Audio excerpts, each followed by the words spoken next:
El crujido de las ruedas de la carreta sobre la tierra agrietada era el único sonido que existía en el mundo para Elena. Un sonido áspero, seco, que se clavaba en sus oídos como un cuchillo mal afilado. Cada vuelta de aquellas ruedas de madera, que parecían reírse de su dolor, la alejaba un poco más de la vida que había conocido, de la mujer que había sido. Desde el umbral de la casa de adobe, con sus paredes que guardaban el calor del sol y los ecos de sus sueños, sus nudillos, blancos por la fuerza con la que se aferraba al marco de la puerta, eran la única parte de su cuerpo que parecía viva. El resto era una estatua de sal y desolación. Vio cómo la figura de Tomás, su esposo, se erguía firme manejando las riendas. La espalda que tantas veces había acariciado, los hombros donde había apoyado su cabeza buscando consuelo, ahora eran una fortaleza impenetrable dándole la espalda. No hubo una mirada de despedida, ni un gesto de remordimiento, solo la línea tensa de su mandíbula, visible incluso a la distancia, que delataba una determinación egoísta. Y a su lado, rozándose con una familiaridad que le arrancó el aliento, iba Lucía. Lucía, con quien había compartido el pan y las confidencias. Lucía, cuya risa solía llenar la sala. Ahora, esa misma risa, burlona y estridente, flotaba en el polvo rojizo que levantaban las ruedas de la carreta. Un fantasma venenoso que se mezclaba con el olor a tierra seca y a traición. Lucía llevaba puesto un vestido de color azul celeste, uno que a Elena le había tomado meses bordar con hilos blancos, formando pequeñas flores en el cuello y los puños. Era su vestido favorito para las fiestas del pueblo. Verlo ahora sobre el cuerpo de la otra mujer, arrebatándole no solo a su marido, sino también los hilos de su paciencia y esfuerzo, fue la gota que colmó un vaso que ya rebosaba de amargura. No derramó una lágrima. El dolor era un océano tan profundo y frío en su pecho que las lágrimas se habían congelado en el camino desde su corazón a sus ojos. En su lugar, un silencio denso y gélido se instaló en su interior. Un vacío que juró, con una ferocidad que la asustó, llenar con algo más fuerte y duradero que el amor, con prosperidad, con una riqueza tangible que nadie pudiera arrebatarle. La carreta se fue haciendo pequeña en el horizonte, un punto negro que se confundió con el polvo y la lejanía, hasta desaparecer por completo. El silencio que dejó fue absoluto. Ni un pájaro, ni el viento, ni el lejano balido de una oveja. Solo el latido sordo de su propio corazón, golpeando contra sus costillas como un prisionero en una celda de hielo. Bajó la mirada hacia sus manos, aún aferradas a la madera.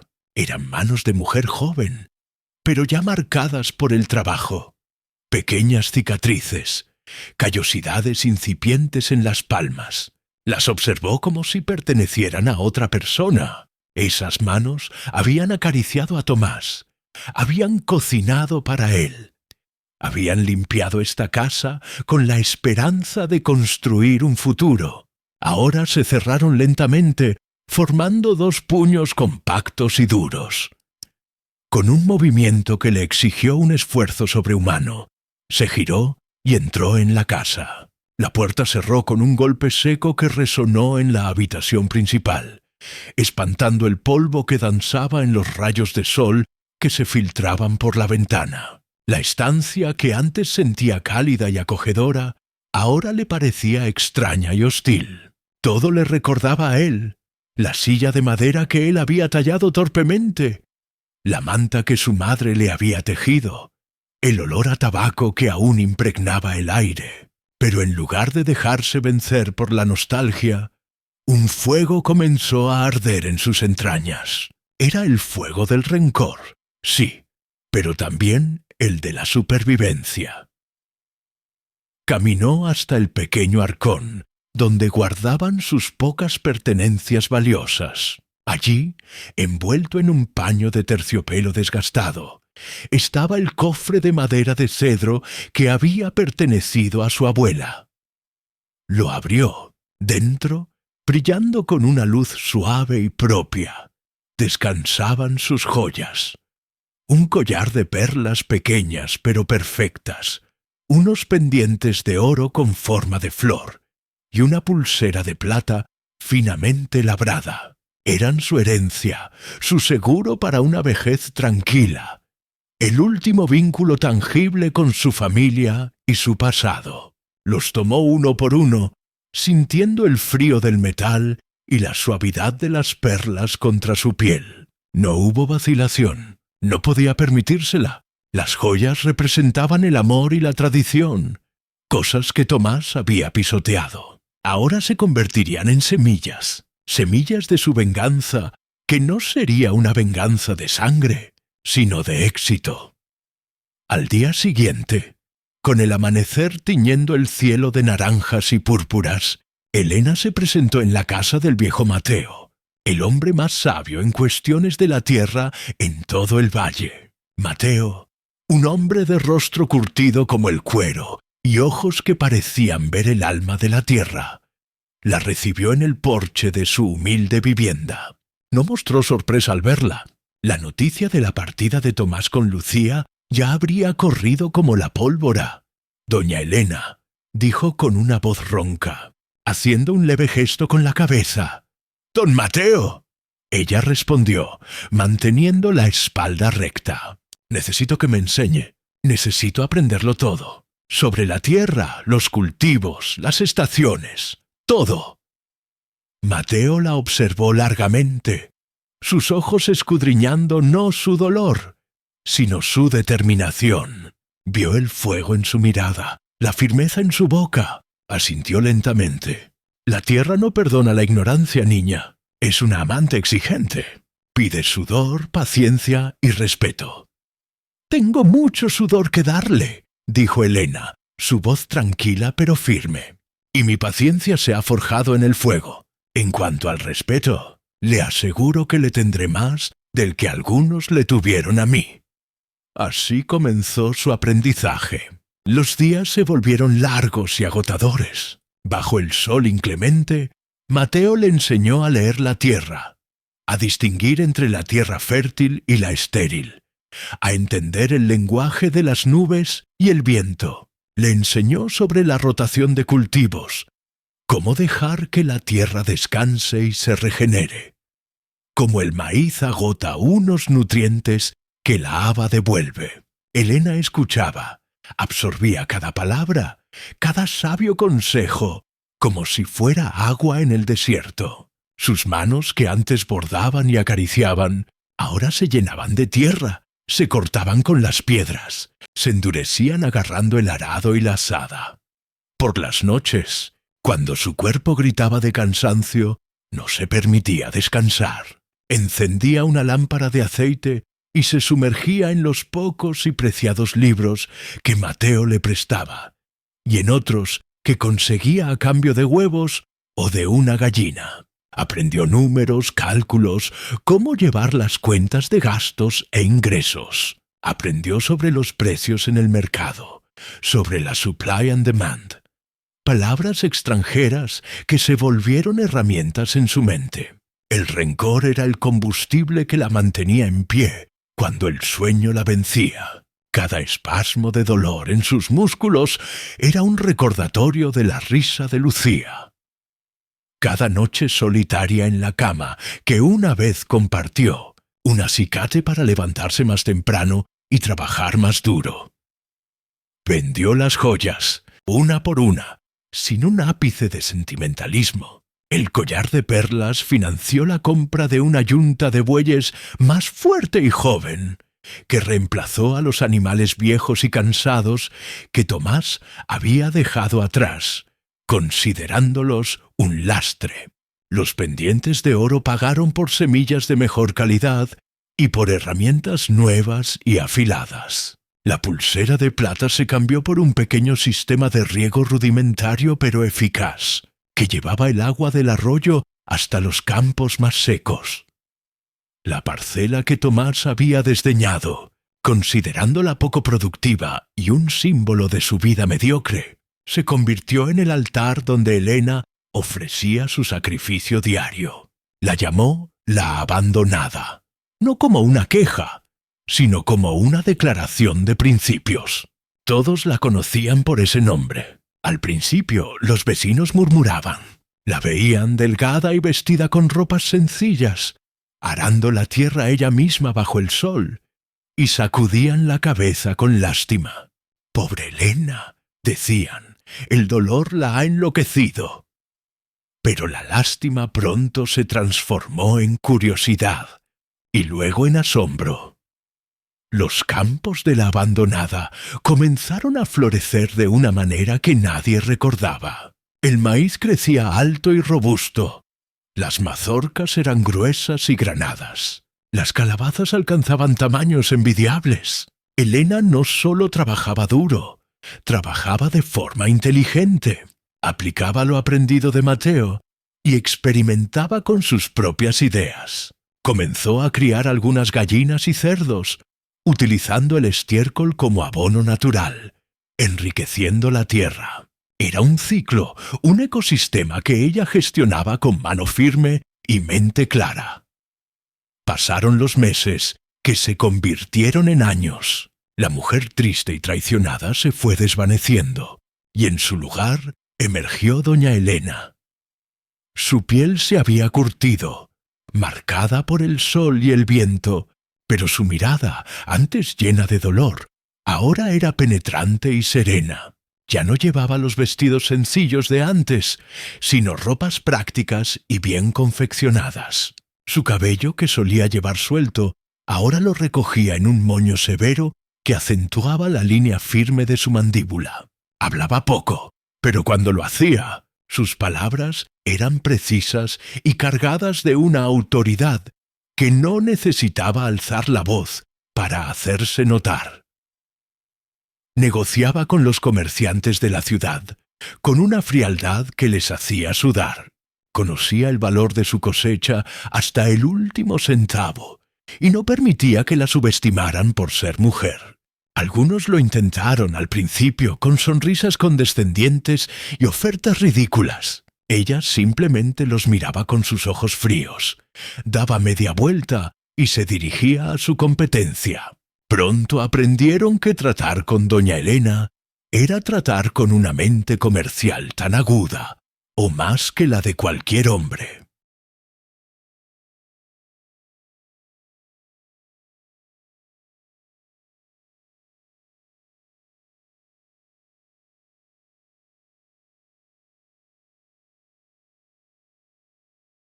La abandonada creció.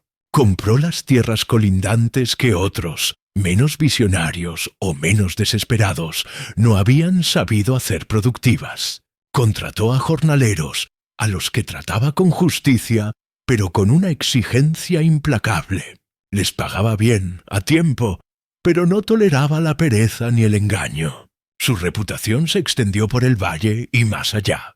Era la mujer que había convertido la desgracia en triunfo, el abandono en abundancia. El rencor, aquel sentimiento inicial y oscuro, se había transformado. Ya no era un veneno que la consumía por dentro, sino el cimiento sólido sobre el que había construido su imperio personal. Era una mujer respetada, admirada y para algunos temida. Y en lo más profundo de su ser, en el lugar donde antes habitaba el amor por Tomás, ahora solo existía la satisfacción fría y silenciosa de una promesa hecha a sí misma y cumplida con creces. El eco de las ruedas de la carreta se había disipado por completo, ahogado por el sonido del viento meciendo sus campos de oro, verde y el metálico tintineo de las monedas que llenaban su arcón. La prosperidad de la abandonada era un rumor que el viento llevaba a los confines más lejanos del valle. Se hablaba de los campos verdes y exuberantes que se extendían más allá de lo que la vista alcanzaba, de los graneros repletos hasta el techo de las yuntas de bueyes poderosos y las nuevas herramientas que brillaban bajo el sol. Se hablaba, sobre todo, de doña Elena. La habían convertido en una leyenda. La mujer esculpida en granito y determinación que había hecho brotar riqueza de la tierra estéril del abandono.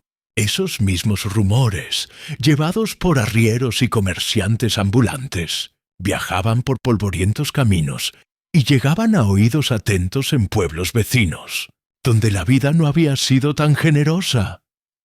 En uno de esos pueblos, en una tabucha miserable al borde de un camino, un hombre escuchaba esos relatos con una amargura que le agriaba el alma. Tomás. Los años no habían pasado por él, habían pasado sobre él, como una carreta sobre barro fresco, dejándolo marcado, hundido e irreconciliable. El hombre arrogante que una vez manejó las riendas de su destino con una seguridad ciega, ahora era una sombra doblada sobre un vaso de aguardiente barato. Su ropa, la misma que llevaba el día de su partida, ahora eran harapos que colgaban de sus huesos. El brillo de desafío en sus ojos se había apagado, reemplazado por el vidrio opaco de la resignación y el fracaso. Su huida con Lucía había sido un espejismo de pasión que se desvaneció tan rápido como el polvo que levantaron las ruedas de su carreta. La primera etapa, llena de risas fáciles y planes grandiosos, duró menos de un año. Lucía no era una mujer hecha para la adversidad. Anhelaba la comodidad, los vestidos nuevos y la admiración fácil que creía merecer. El dinero que Tomás llevaba, fruto de vender a escondidas parte del ganado y las herramientas de la finca que compartía con Elena, se esfumó en posadas caras, en caprichos efímeros y en malas inversiones impulsadas por la arrogancia de creer que la suerte lo acompañaría por siempre. La realidad los alcanzó con la crudeza de un invierno sin leña. Las discusiones comenzaron, primero como chispas, luego como incendios. Lucía le reprochaba su falta de visión, su incapacidad para brindarle la vida lujosa que le había prometido. Él, a su vez, resentía su insaciable avaricia y su pereza. La imagen idealizada que tenía de ella se quebró, mostrando a una mujer tan vacía como su bolsa. La pasión se convirtió en desprecio, y el desprecio en indiferencia.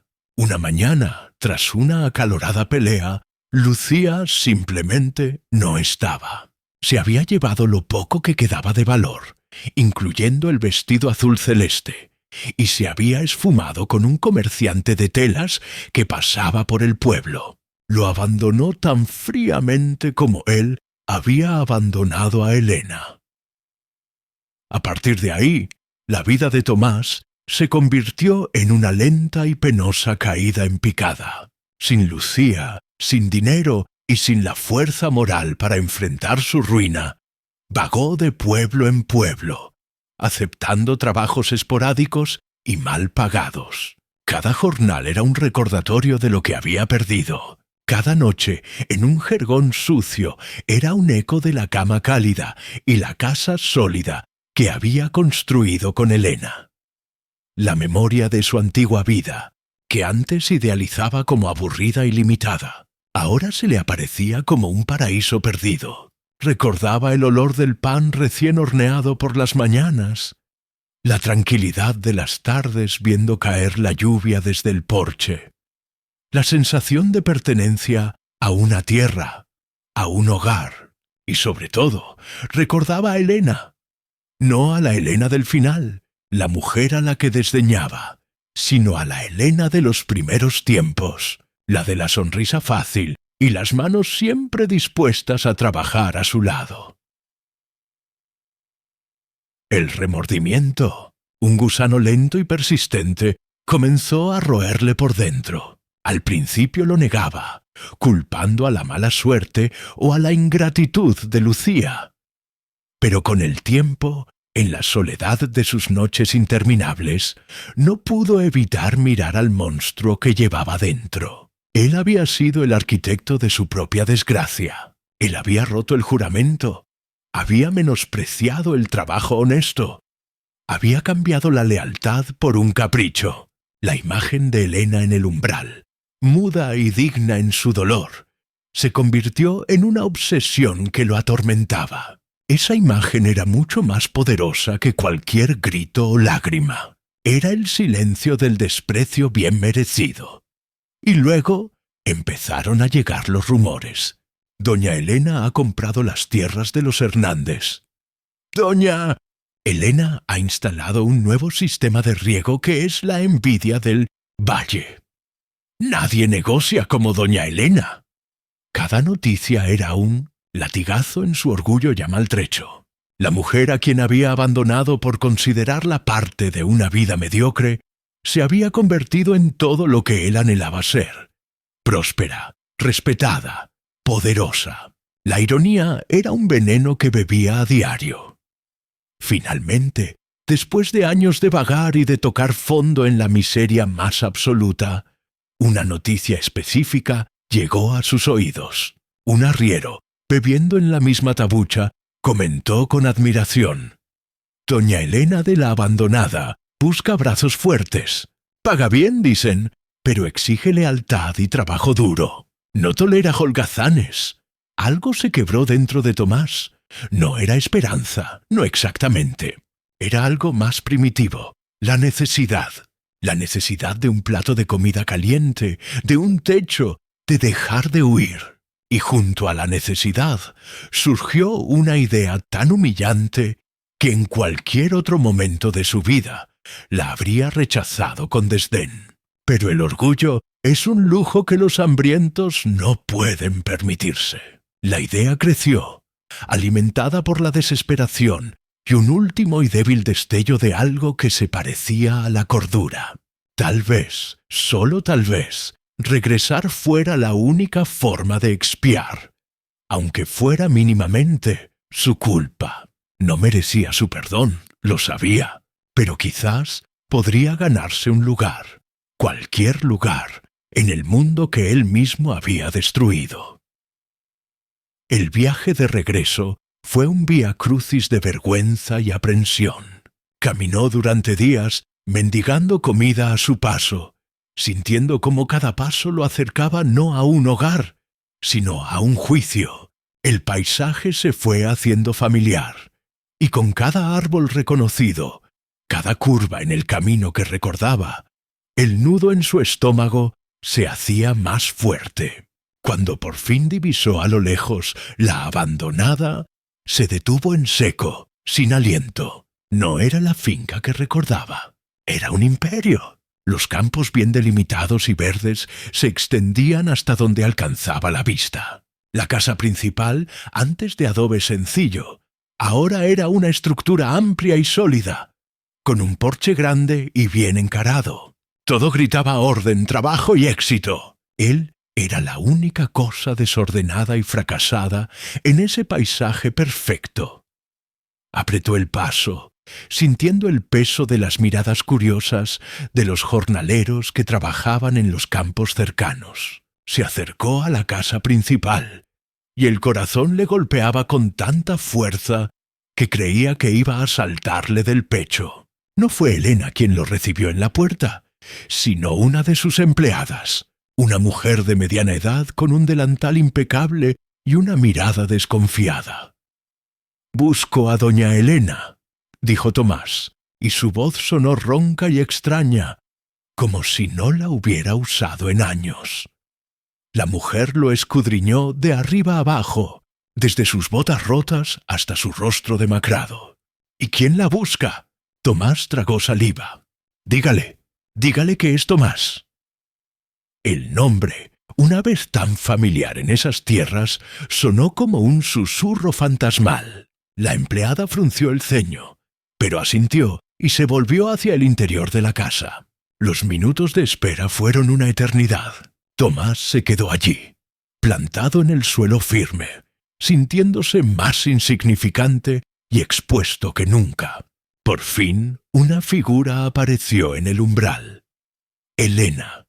No era la mujer joven y vulnerable que recordaba. Esta mujer era sólida. Vestía un sencillo pero elegante vestido oscuro. Su cabello grisáceo recogido en un moño impecable.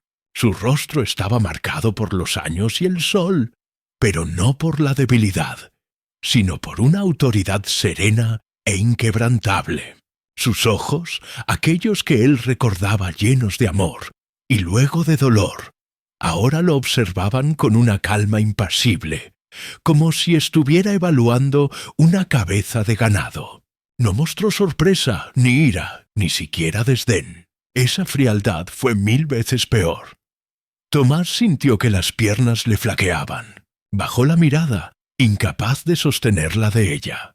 Todo el discurso que había preparado durante el camino se desvaneció de su mente. Las súplicas elaboradas, las justificaciones torpes, se convirtieron en polvo. Solo quedaba la verdad desnuda y miserable. «Helena», murmuró, y su voz se quebró.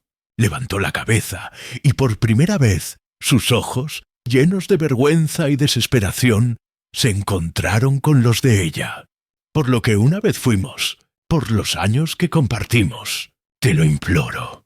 Hizo una pausa, tragando en seco. No podía pedir amor, no podía pedir perdón. Eso pertenecía a un mundo muerto. Solo podía pedir lo que ahora era tangible, lo que ella representaba, supervivencia. «Dame trabajo, déjame ser tu socio». La palabra socio sonó ridícula y patética saliendo de sus labios. Él, que había abandonado su parte en la sociedad conyugal, ahora suplicaba una sociedad comercial. Era el colmo de la humillación, pero era su única moneda de cambio. Se quedó allí, esperando, sintiendo el peso de su mirada. Un hombre roto ante la mujer que había forjado un imperio con los pedazos del corazón que él le destrozó. La petición de Tomás, esa palabra socio que había sonado tan falsa y desesperada en el aire limpio de la mañana, quedó flotando entre ellos como un mal olor. Helena no respondió de inmediato. Su silencio era un océano de distancia, un abismo de años de trabajo y soledad que Tomás no podía cruzar. Sus ojos, aquellos que él recordaba llenos de un fuego doméstico y cálido, ahora eran como dos pedernales, fríos, duros, capaces de generar una chispa pero imposibles de encender. Tomás aguantó la respiración, sintiendo el sudor frío recorrer su espina dorsal. Esperaba un grito, una recriminación, una orden de que se fuera y no volviera a profanar con su presencia aquel lugar que había construido sobre las cenizas de su traición. Cualquier cosa sería mejor que este silencio que lo desnudaba y lo juzgaba sin necesidad de palabras. Finalmente, Helena habló. Su voz no se alzó, no tenía necesidad. Era plana, carente de toda emoción, como si estuviera leyendo los términos de un contrato comercial particularmente árido.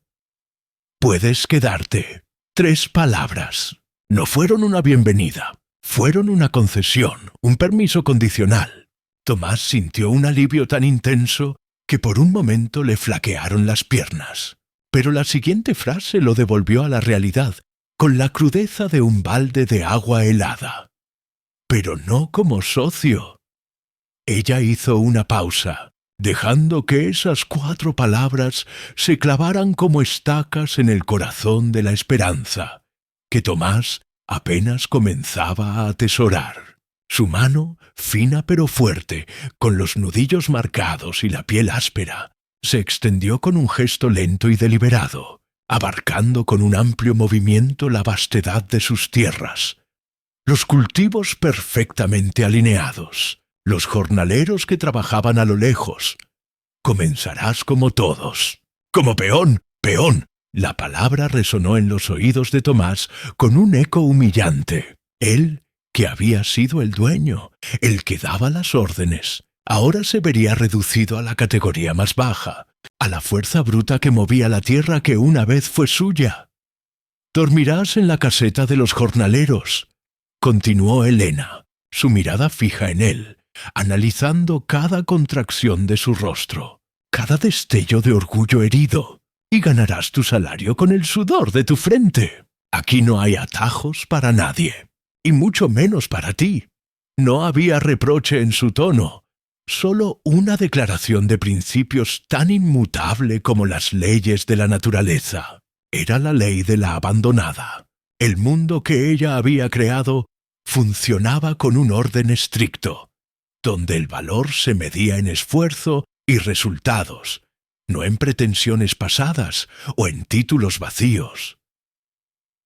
Tomás bajó la cabeza. La tentación de darse la vuelta y marcharse, de preservar una última migaja de dignidad, fue abrumadora.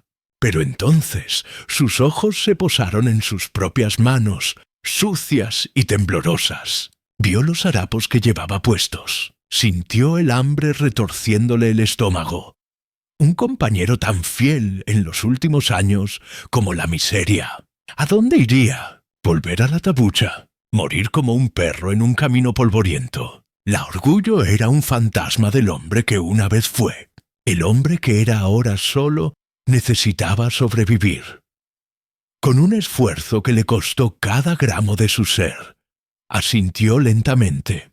«Está bien», murmuró, sin poder levantar la vista del suelo. «Acepto».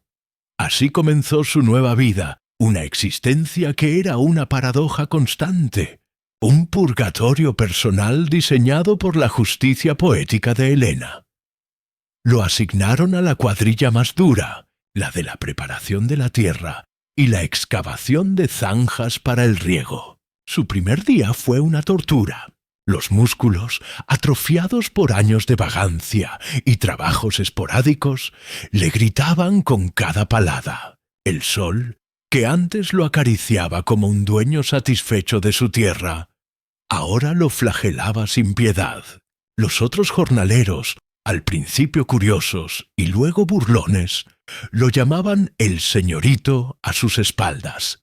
Él los oía, y cada risa era un alfilerazo en su amor propio.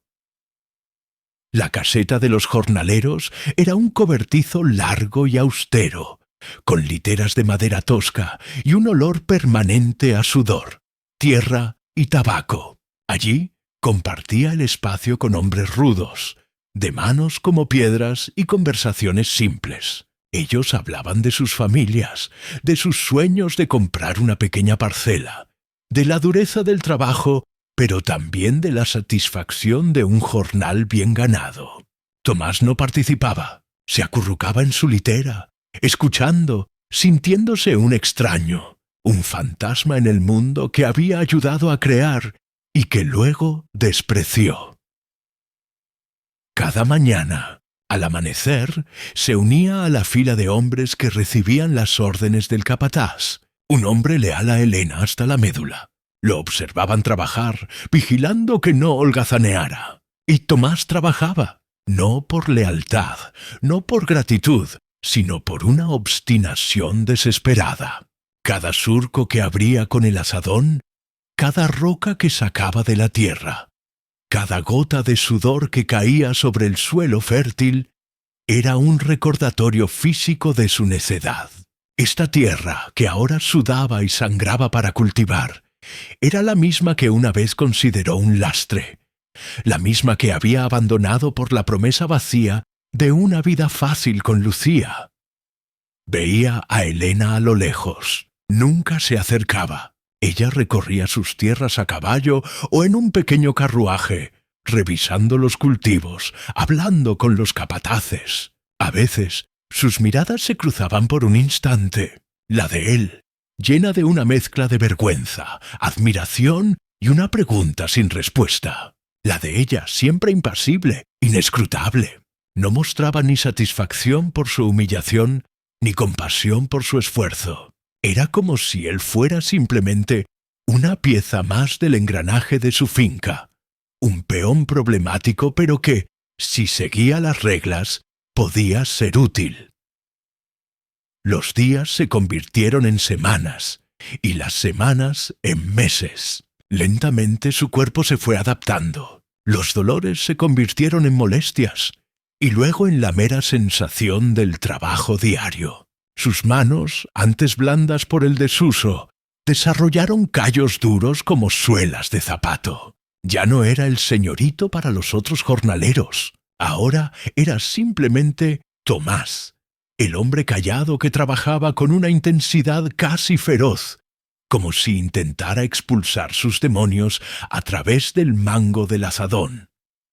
Aprendió a callar, a escuchar el lenguaje de la tierra, el mismo que Elena había aprendido años atrás. Aprendió a distinguir el sonido de la tierra bien hidratada de la sedienta, a anticipar una plaga por el color de una hoja, un conocimiento ancestral que siempre había estado allí, latente, pero que su arrogancia le había impedido ver. Trabajaba en silencio, observando cómo el imperio de Elena funcionaba con una eficiencia perfecta. Veía el respeto que todos, desde el capataz hasta el último peón, le tenían. No era un respeto basado en el miedo, sino en la admiración por su inteligencia, su justicia y su capacidad de trabajo.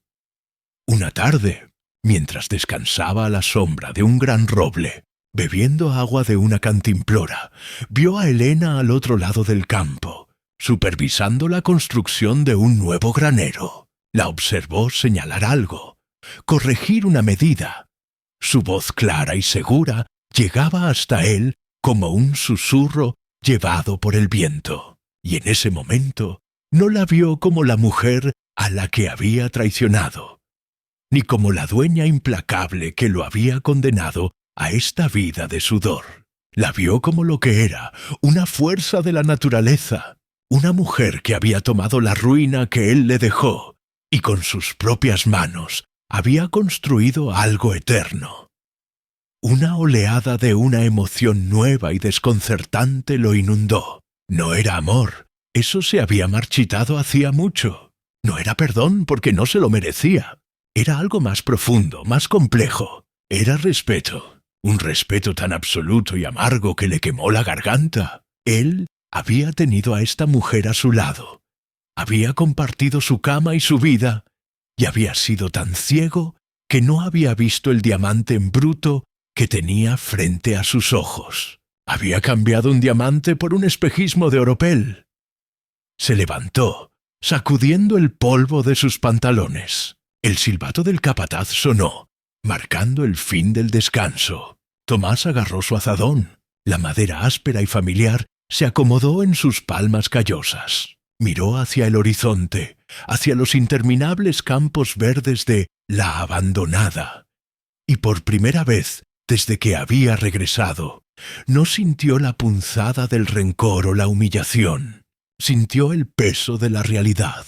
Esta era su vida ahora. Este era su lugar. No como dueño, no como socio, sino como un hombre que, al fin, empezaba a entender el verdadero valor de las cosas. Y, con un suspiro que pareció sacar años de polvo de sus pulmones, se inclinó de nuevo sobre la tierra, hundiendo la herramienta en la tierra fértil, con una determinación que ya no era desesperada, sino resignada y quizás un poco redentora.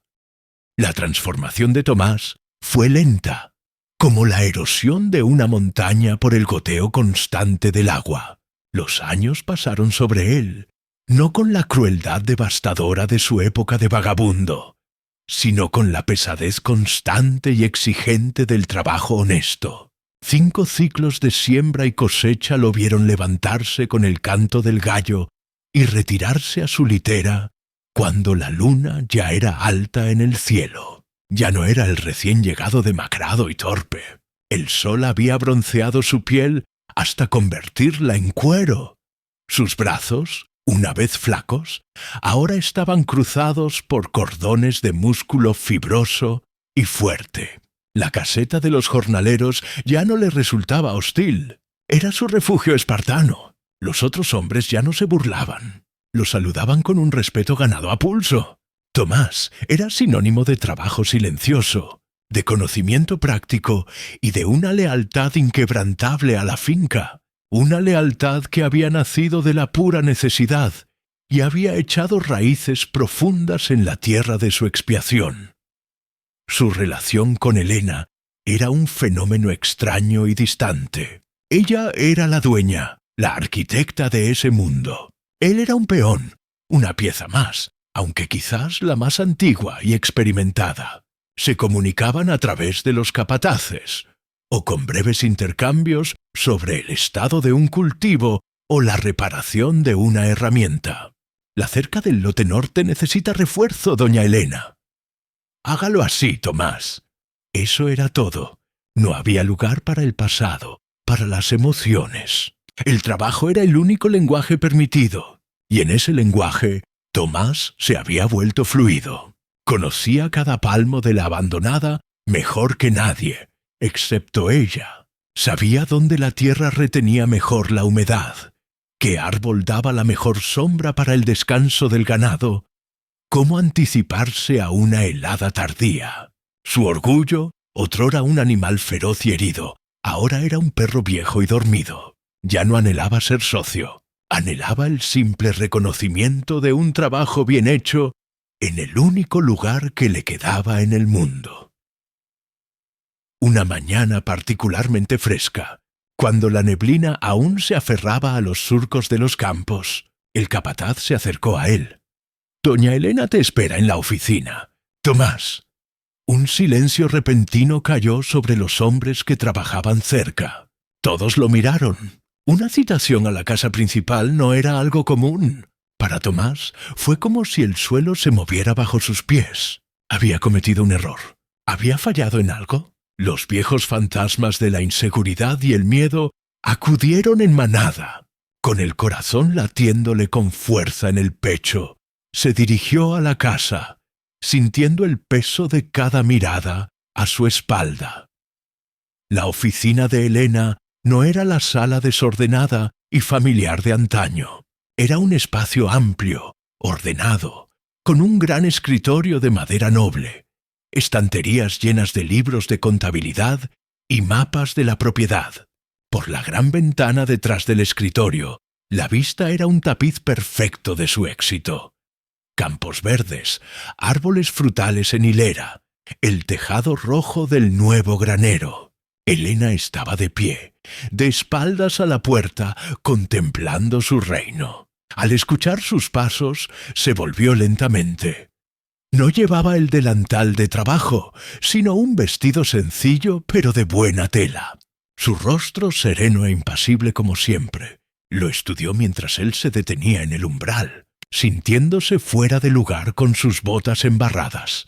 «Pasa, Tomás», dijo su voz, tan clara y controlada como el agua de un manantial profundo. Él obedeció, quedándose de pie frente al imponente escritorio, con las manos nerviosas a los costados. Elena no se sentó. Caminó hasta el escritorio y tomó un documento. «Hace 5 años», comenzó, sin preámbulos, «firmaste un contrato como peón de la abandonada». Tomás asintió lentamente. Lo recordaba bien. Había sido el documento que selló su humillación y al mismo tiempo le había dado un salvavidas. «Ese contrato», continuó ella, sosteniendo el papel entre sus dedos, «termina hoy. Cumpliste tu parte. Al pie de la letra». Tomás contuvo la respiración. ¿Y ahora qué? ¿Se iría? ¿Le ofrecerían un nuevo contrato como peón? La incertidumbre era un nudo en la garganta. Elena colocó el viejo contrato sobre el escritorio y junto a él deslizó otro documento, nuevo, con la escritura fresca y negra. «¿He hecho uno nuevo?», extendió la mano ofreciéndoselo. Tomás la tomó con dedos que temblaban ligeramente. Bajó la vista y las palabras bailaron frente a sus ojos antes de que su mente pudiera enfocarlas. No era un contrato de peón. En la parte superior, en letras mayúsculas, decía «Acuerdo de sociedad». El mundo se detuvo. El aire desapareció de sus pulmones. Leyó y volvió a leer, incapaz de creer lo que veía. Estipulaba una sociedad. 30% de las utilidades netas de la abandonada para él, Tomás. A cambio, su trabajo, su experiencia y su lealtad continuarían siendo un pilar de la finca. No era un regalo, era un acuerdo comercial fríamente detallado, pero que valía más que cualquier tesoro. Levantó la vista, y por primera vez en todos aquellos años, sus ojos, llenos de una incredulidad absoluta, se encontraron con los de ella. No pudo articular palabra. Su garganta estaba demasiado cerrada por una emoción que no sabía que aún podía sentir. Elena no sonrió. Su expresión seguía siendo grave, pero en la profundidad de sus ojos, tal vez, había un destello de algo que no era triunfo, sino justicia. «No lo hago por ti», aclaró, su voz suave pero firme como el acero. «Lo hago por la justicia». Hizo una pausa y su mirada se desvió hacia la ventana, hacia las vastas tierras que se extendían bajo el sol de la mañana. «Y porque al fin veo al hombre en el que siempre creí que podrías convertirte». Su voz bajó un tono, cargada de un significado que atravesó los años y el dolor. Sin mí. Esas últimas dos palabras cayeron sobre Tomás, con el peso de una verdad monumental. No era su sombra lo que ella había necesitado. No era su regreso lo que había hecho posible esto. Había sido su propia transformación, su capacidad de levantarse desde lo más bajo y reconstruirse con humildad y trabajo duro, lo que había sellado este momento. Ella no estaba recompensando al hombre que había sido. Estaba reconociendo al hombre en el que se había convertido, por sus propios medios, en el horno que él mismo había encendido. Una lágrima, caliente y pesada, se escapó del rincón de su ojo y rodó por su mejilla curtida. No era de alegría, ni siquiera de alivio. Era de una liberación profunda, del fin de un largo y doloroso viaje. La vergüenza, el arrepentimiento, la lucha, todo pareció disolverse en esa única lágrima que cayó sobre el contrato, sobre su nombre escrito junto al de ella, no como esposos, sino como socios. Tomás asintió, sin poder hablar aún. Tomó la pluma que Elena le ofrecía, su mano ahora firme. Firmó el documento con una caligrafía segura que no había usado en años. Al hacerlo, no estaba firmando un simple acuerdo comercial. Estaba firmando una paz con su pasado, con sus errores y, sobre todo, con la mujer extraordinaria que había sabido esperar, no a que él volviera, sino a que el hombre que llevaba dentro, por fin, emergiera de las cenizas de su propio fracaso. La carreta se había alejado llevándose a un hombre ciego y soberbio. Años después, volvía suplicando ser socio, y se iba de esa oficina, no con lo que había suplicado, sino con algo infinitamente más valioso: su dignidad, restaurada por sus propias manos, y un lugar, al fin, en el mundo que siempre debió ser su hogar.